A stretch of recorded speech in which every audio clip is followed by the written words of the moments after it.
Car రెంట్‌కి తీసుకుని సరదాగా బయటకు వెళ్ళాలనుకుంటున్నారా? అయితే వెంటనే ఈ నెంబర్‌కి కాల్ చేయండి. నమస్తే, వెల్కమ్ టు సుమన్ టీవీ. ప్రస్తుతం మనతో పాటు ఉన్నారు ఫ్యామిలీ కౌన్సిలర్ రజనీ రమ గారు. నమస్తే మ్యామ్. నమస్తే నవీన.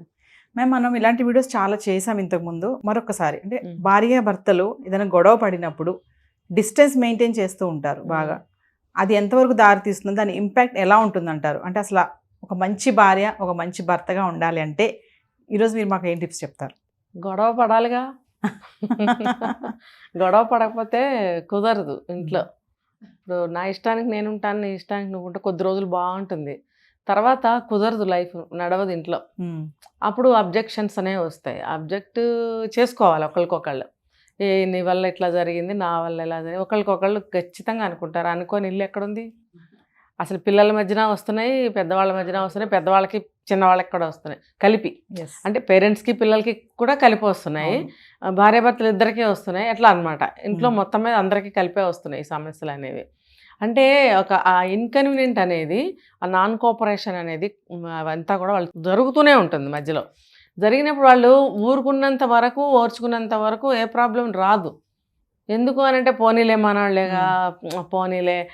చూడండి, ఒక వస్తువు కనిపించినప్పుడు ఎక్కడ ఉంది అని అడుగుతారు ఒకసారి రెండుసార్లు. ప్రతిసారి ప్రతి వస్తువు కనిపించకపోతే ఆ వ్యక్తి వల్ల ఎంత ఇబ్బంది అవుతుంది కదా ఇంట్లో.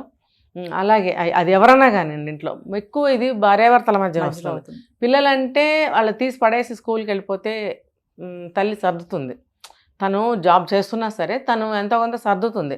కానీ పెద్దవాళ్ళు అయ్యుండి భార్యాభర్తలు ఇద్దరిలో ఏ ఒక్కళ్ళైనా సరే అలా తీసి పడేశారనుకో, ఇది ఒకటే ఎగ్జాంపుల్ చెప్తున్నా, పడేస్తే అది ప్రతిసారి సర్దాల్సిన బాధ్యత ఒకళ్ళ మీద పడినప్పుడు అది ఎంత విసుగ్గా ఉంటుంది. అంటే ఒక మనిషి మారాలి, కానీ రెండో వాళ్ళు వాళ్ళ దారిలోకి, అంటే చెడు మంచి అయితే ఓకే, చెడులోకి వెళ్ళిపోవడం అనేది కరెక్టా? కాదు కదా. నువ్వు పదే పదే ఒక వస్తువు తీస్తున్నావు, ఎక్కడో పెడుతున్నావు, మళ్ళీ నేను సర్ది పెడుతున్నా అంటే నిన్ను నేను బాగా సపోర్ట్ చేస్తున్నట్టేగా, నీకు నేను హెల్ప్ చేస్తున్నట్టే, సపోర్ట్ చేస్తున్నట్టే. మరి నీకు ఈ అలవాటు మంచిది కాదు, నువ్వు మార్చుకోవాలి కదా, మరి నేను ఎందుకు సపోర్ట్ చేయాలి అన్న ఆ థాట్ ఈమెకు వచ్చినప్పుడు అబ్జెక్ట్ చేస్తుంది. అతనైనా సరే ఆ అమ్మాయిని చేసినప్పుడు వస్తుంది వాళ్ళిద్దరి మధ్యన. ఇలా ఇంట్లో ఎన్ని ఉంటాయి చెప్పండి, నేను ఒకటే కదా చెప్పాను, ఎన్ని ఉంటాయి. ప్రతి చోట నేను చెప్తున్నాను, ప్రతి చోట వీళ్ళిద్దరికి పడదండి. ఎందుకంటే మనం పెళ్ళికి ముందు ప్లస్తో పాటు మైనస్ కూడా యాక్సెప్ట్ చేయాలి అని అన్నాం. కానీ నేను చెప్పా ఒక వీడియోలో, అది యాక్సెప్ట్ చేయాలి కానీ మార్చుకోవడానికి ప్రయత్నించాలి, కానీ అవతల వ్యక్తి మారటానికి కూడా ప్రయత్నించాలి అని చెప్పాను కదా. 3 స్టెప్పులు చూడండి. యాక్సెప్టెన్సీ ఉండాలి, కానీ మార్చుకోవడానికి ట్రై చేయాలి, అతను లేదా ఆమె మారటానికి కూడా ట్రై చేయాలి.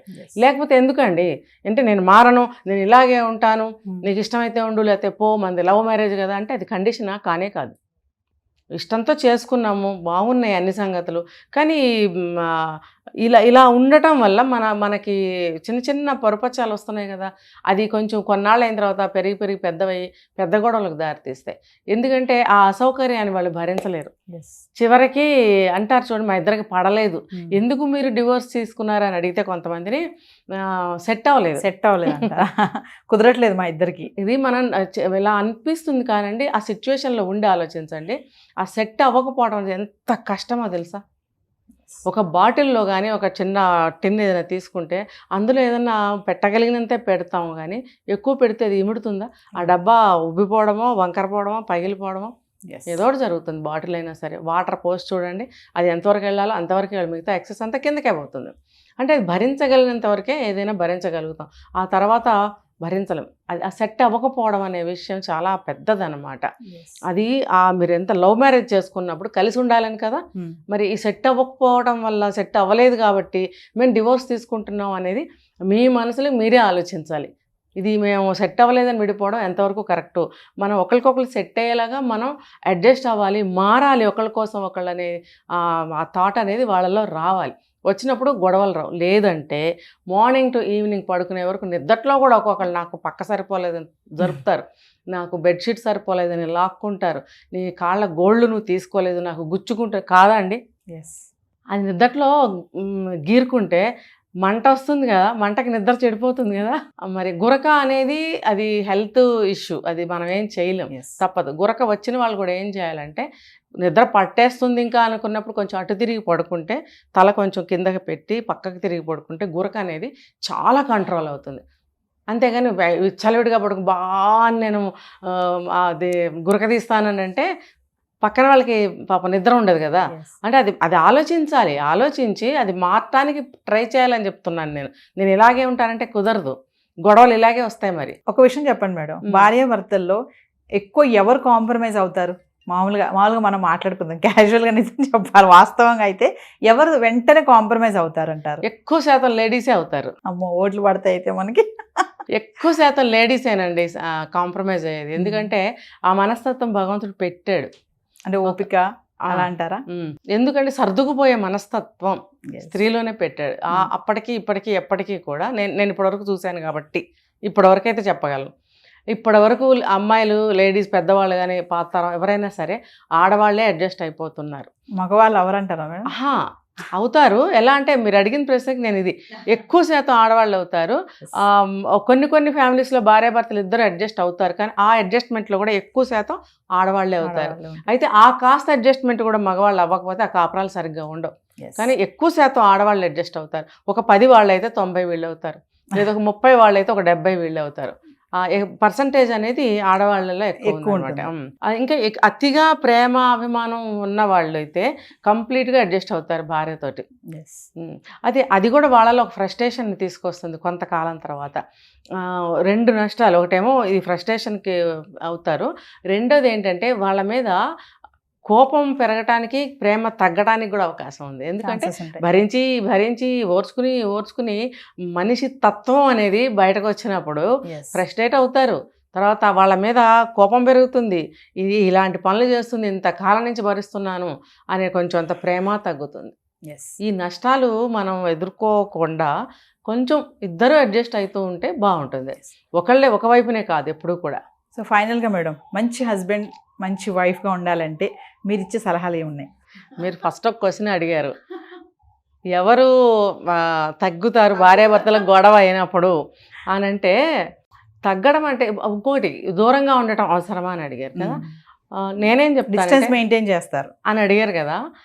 డిస్టెన్స్ మెయింటైన్ చేయకూడదని జనరల్గా చాలామంది చెప్తారు.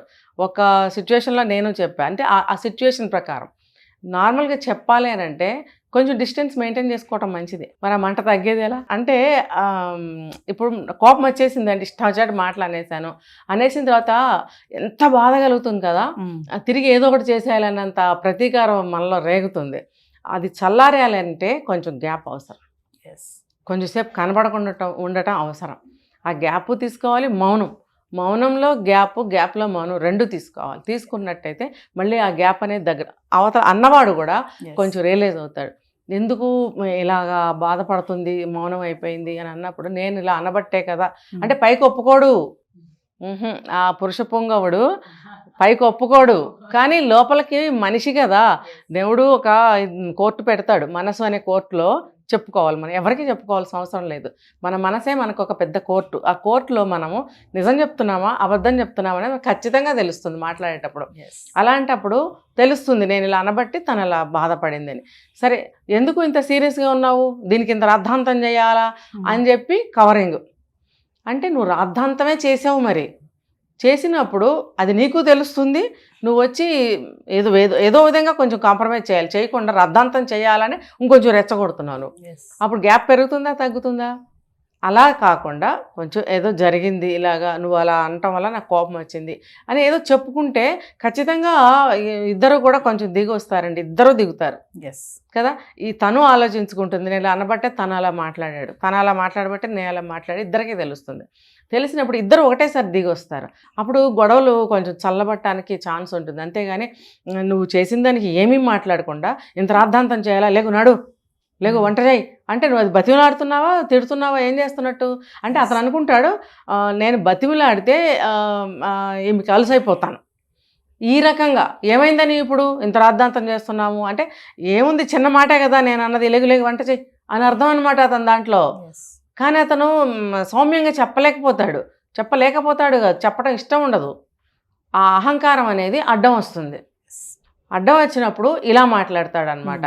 పోనీలే పాపం ఏదో విధంగా దిగొచ్చాడు కదా అని పాపం ఈవిడ కళ్ళనీళ్ళు తుడుచుకునో బాగా తగ్గించుకునో లేచేళ్ళు వంట చేసింది అనుకోండి, చేస్తుంది ఖచ్చితంగా. అతను ఇంకా అదే ధోరణి అలవాటు అయిపోతుంది. కాబట్టి కొంచెం గ్యాప్ అవసరమే, కొంచెం డిస్టెన్స్ అవసరమే తీసుకోవాలి. ఎందుకనంటే మనసు పడ్డ వ్యధ స్వాంతన పొందే వరకు ఆవిడకి ఒంటరితనం కావాలి మీన్స్ అతను కూడా కొంచెం సౌమ్యంగా బిహేవ్ చేయగలగాలి ఆ గ్యాప్లో. ఎస్, ఏదో ఇట్లా మనం కూడా ఎందుకు ఇంత అరుచుకోవడం, నువ్వెందుకు కొంచెం నిదానంగా అనొచ్చు కదా, నిదానంగా ఆలోచించవచ్చు కదా, చూడు నువ్వు అనటం వల్ల నేను కూడా అనాల్సి వచ్చింది, ఏమనుకోకలే మర్చిపో అని అన్నాడు అనుకోండి, అనాలండి, అనాలి. లేకపోతే ఈ ప్రపంచంలో ఎక్కడండి ప్రేమ ఇవి ఉంది చెప్పండి. ఇప్పుడు కొట్టుకుంటే అందరం కొట్టేసుకోనేంత కోపాలు ఎవరికి లేవు చెప్పండి. అందరికీ ఉన్నాయి. ఇప్పుడు పెళ్లి చేసుకుంటున్నాం, పిల్లలు కంటున్నాం, ఒక ఇంట్లో ఉంటున్నాం, కలిసి బ్రతకాల్సిందే కదా. దానికి కొన్ని మార్గాలు పాటించుకోవాలి కదా, లేకపోతే ఎవరైనా కలిసి ఉండగలరా చెప్పండి. దాంట్లో మన మధ్యన మనకి ఈగోలు ఎందుకండి? ఈగోలు ఉన్నాయి, అందరికీ ఉన్నాయి, నాకు మీకు అందరికీ ఉన్నాయి. కానీ దాన్ని మనం తల వంచాల్సిందే, తప్పదు. ఈ జీవితం ముందుకు నడిపించాలి, బంధాన్ని నిలుపుకోవాలి అని అంటే అది కొంచెం మనం తగ్గించుకోవాలి, అడ్జస్ట్ అవ్వాలి ఖచ్చితంగా. Thank you ma'am.